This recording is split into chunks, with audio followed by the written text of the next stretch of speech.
명곡을 하나 부른 가수는 평생 노래 저작권료로 먹고 살 수 있다고 합니다. 예전에는 많은 사람들이 불법으로 음원을 다운받아서 들었었는데 요즘에는 지적재산권에 대한 법제화가 이루어졌고 사람들의 인식 또한 많이 바뀌어서 노래를 듣더라도 돈을 내고 듣는 것이 자연스럽게 바뀌었습니다.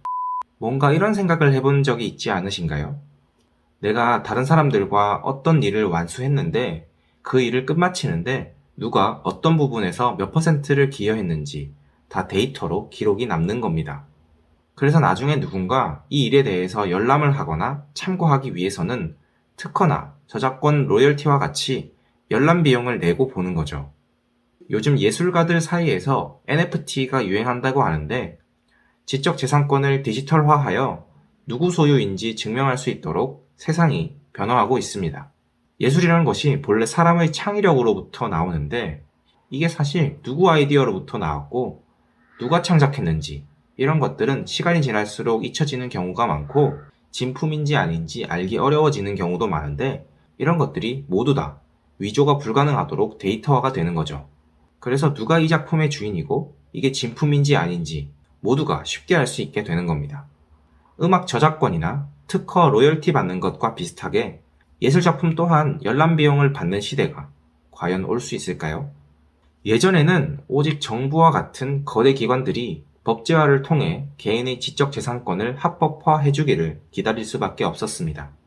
남의 지적재산권을 마음대로 침해하면 안 된다는 사회인식이 점차 퍼져나가고 저작권법이 만들어진 이후에야 영화나 음악 같은 지적재산권에 대한 불법 이용이 많이 줄어들었습니다. 이와 비슷하게 멀지 않은 미래에는 개인 간의 신뢰 기록인 블록체인 기술을 기반으로 개인의 지적재산권이 보장되는 세상이 올 수도 있습니다. 우리 개개인이 가지고는 있지만 제대로 활용하지 못하고 있는 지적재산권이라든지 그림 작품이나 게임 아이템 등이 데이터화되고 법으로부터 보호를 받아 신뢰를 받을 수 있게 된다면 어떨까요? 지금보다 훨씬 더 많은 사람들이 그 기술을 신뢰하게 되어서 서로 활발하게 거래할 수 있게 된다면 어떨까요? 어떤 하나의 일을 십수년간 해온 장인이 자신의 기술을 지적재산권으로 데이터화 시켜놓고 그 기술을 합법적으로 판매하는 시대가 올 수도 있습니다. 이미 지금도 그와 비슷한 일들이 벌어지고 있기도 합니다.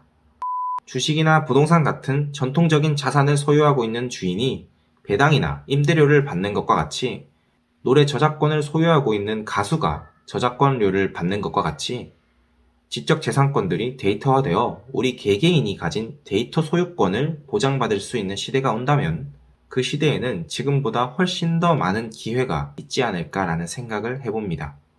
또한 소유권의 개념이나 인식이 잘 정립되어 있지 않은 아프리카나 남미의 제3세계 사람들도 이런 기술로 인해 소유권에 대한 인식이 개선되어서 자신의 소유물을 인정받고 자신의 소유물로 담보를 설정하여 새로운 자본을 일으키고 사업까지 영위하는 등 지금보다 훨씬 더 큰 경제적 가치가 만들어질 수 있지 않을까라는 생각도 해봅니다. 사람은 본래 소유욕이 강한 동물입니다. 멀지 않은 미래에는 블록체인 기술과 암호화폐가 소유에 대한 개념으로 어느 정도 자리 잡을 수도 있지 않을까라는 상상을 해봅니다. 저는 소유에 대한 인간의 본능을 믿고 있기에 비트코인과 같은 암호화폐를 많이는 아니고 제 총 자산의 5% 정도 가지고 있습니다. 미래가 어떻게 될지는 아무도 모르지만 암호화폐의 가치가 빛을 볼 가능성이 전혀 없어 보이지는 않습니다. 앞으로 저의 소소한 목표는 비트코인 1개를 갖는 것입니다. 제가 대본을 쓰고 있는 현재 비트코인 1개의 가치는 약 19,000달러, 우리나라 돈으로는 약 2,700만 원 정도인데요. 지금까지 그래왔듯이 여윳돈으로 기회가 될 때마다 계속해서 조금씩 사모을 예정입니다. 그럼 오늘도 시청해주셔서 감사합니다.